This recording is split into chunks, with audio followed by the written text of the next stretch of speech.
Vamos a contar algo acerca de lo que le pasó a un mago que se llamaba Girolamo Scotus. Había nacido en Piacenza, en el Ducado de Parma, a comienzos del siglo XVI. Fue muy famoso en su época.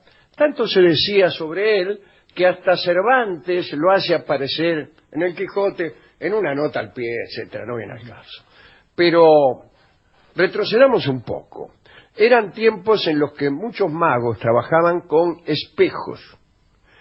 Algunos han osado decir que el astrólogo Cosme Ruggeri consultaba un espejo para batirle el porvenir a Catalina de Médici.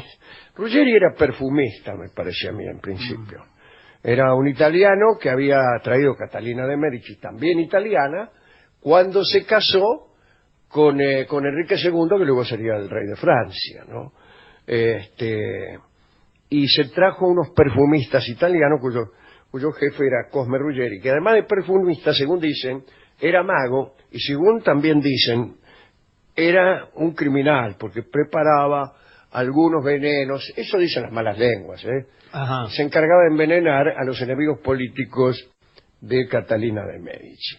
Pero el espejo mágico de este Cosme Ruggeri estaba en el castillo de Chaumont-sur-Loire. También se cuenta que Alberto Magno y Cornelio Agripa tuvieron espejos parlantes. Cagliostro supo tener uno también, pero cuando se lo juzgó, le confiscaron el espejo y resultó ser que era un espejo común y corriente que no te decía gran cosa. Bueno, pero el espejo de este muchacho, Girolamo Scotus, desencadenó un problema notable. Este mago había sido, del mismo modo que Ruggeri, consejero de Catalina de Médici en Francia, él también. Su especialidad eran los muñecos mágicos, reproducciones de los enemigos que él maltrataba de distintos modos para luego darles muerte. El vudú utiliza esa metodología para librarse de los enemigos más molestos. También este muchacho confeccionaba amuletos portadores de buena suerte y los vendía. Otra de sus atracciones era, atención, la saliva venenosa. Sí, ¿pero qué? ¿La fabricaba? No. Scotus, con su mirada, podía envenenar la saliva de quien se lo pidiera. Envenename la saliva, tu saliva te envenenaba. Entonces, para envenenar a otro. Entonces vos después escupías a alguno y quedaba seco. ¿O besabas a alguien? Claro, sí, una pequeña escupidita. Era suficiente. Así, con disimulo. Sí. Bien, iba a decir algo que no voy a decir. Imagínense los jugadores de fútbol, qué problema. Claro, imagínense envenenando todo. Sí. Las crónicas no son muy amables en realidad con este mago Girolamo Scotus. Dicen que era el campeón de los aventureros, un crápula y un rufián. Se sabe que luego de sus años en Francia, y habiendo perdido el favor de Catalina, cruzó Alemania entregándose es una palabra inadecuada, pero a engaños financieros, mire usted, y galantes. Llegó a la ciudad de Colonia, donde dijo ser dueño de un espejo mágico con el que tentó a hombres muy importantes que se le acercaban. Con ese espejo, según decía el propio Scotus, podía verse lo que sucedía a muchas leguas de distancia.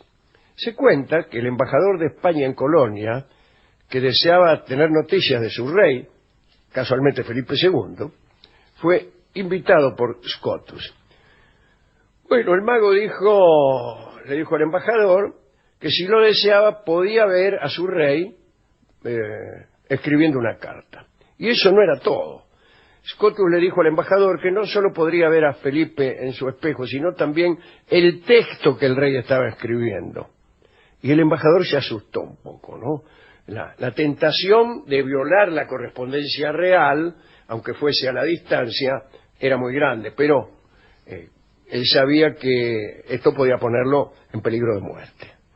Finalmente el embajador declinó la propuesta y por prudencia se mantuvo apartado de Scotus. Pero hubo otro hombre que que sí se tentó con lo que le ofrecía el espejo del mago italiano.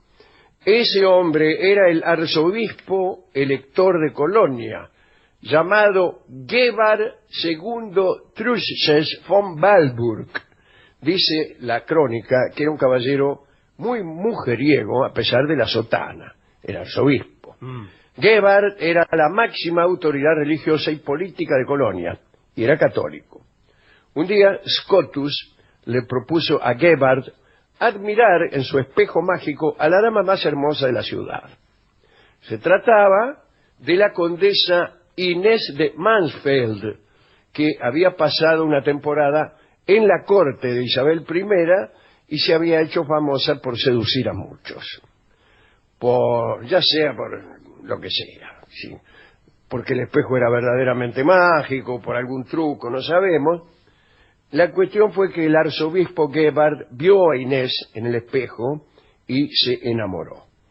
Dice la crónica que de una sola mirada en el espejo el arzobispo quedó hechizado, perdió toda compostura e inició el cortejo de la muchacha, que era protestante.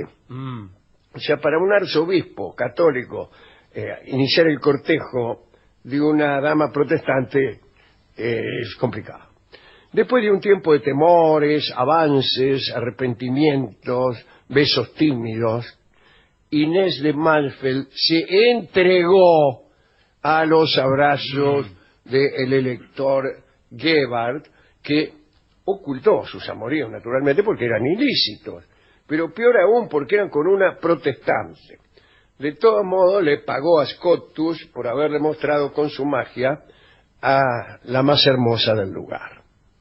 Scotus no se imaginó lo que había provocado, ¿no?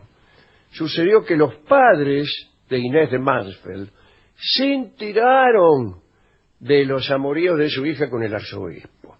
Bueno, inmediatamente se quejaron, reclamaron una reparación inmediata, exigieron que Gebhard se casara con la muchacha. ¿Cómo se va a casar si es arzobispo? Bueno, pero no, claro, esa boda implicaba la conversión religiosa del arzobispo. Al protestantismo. Claro, si el arzobispo se convertía, además arrastraría a miles de habitantes de Colonia al protestantismo y la ortodoxia católica podría prácticamente perder otra ciudad. Claro, entera, sí. Pero peor, si eso sucedía, los católicos seguramente tomarían las armas y los estados alemanes entrarían, como ya estaba sucediendo en Francia, entrarían en una guerra de religión.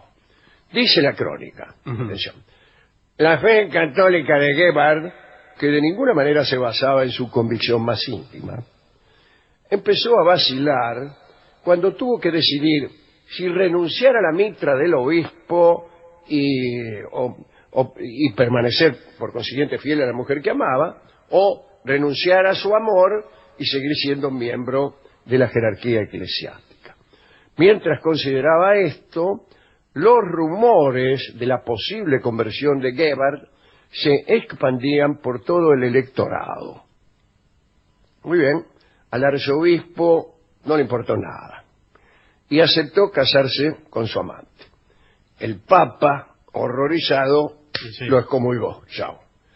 La conversión del arzobispo de Colonia al protestantismo provocó repercusiones religiosas y políticas en todo el Sacro Imperio. ¡Pum! Guerra. Se empezó a luchar en medio continente. Apoyaban al arzobispo convertido los Países Bajos, Inglaterra y Enrique de Navarra, que era en ese entonces protestante. Enrique de Navarra, con el tiempo, se iba a convertir en rey de Francia. Y ahí fue cuando, al entrar en París, se le dijo que para solucionar los asuntos políticos y asegurar su arribo al trono de Francia, convenía que se convirtiera al catolicismo. Y ahí dijo su famosa frase, París bien vale una misa. Bueno, la cuestión fue que el arzobispo Gebhard terminó por fugarse con su amada. Mientras en el lugar se armó una lucha que no terminó hasta 20 años después. Mientras el obispo ahí, dele que dele con la mina. Fue la llamada Guerra de Colonia, y se trató de una guerra que devastó aquel electorado. Transcurrió durante la Reforma protestante en Alemania y la Contrarreforma, y ocurrió al mismo tiempo que la Guerra de los 80 años y las guerras de religión en Francia. Y acá en Colonia, en Köln, ganaron los católicos.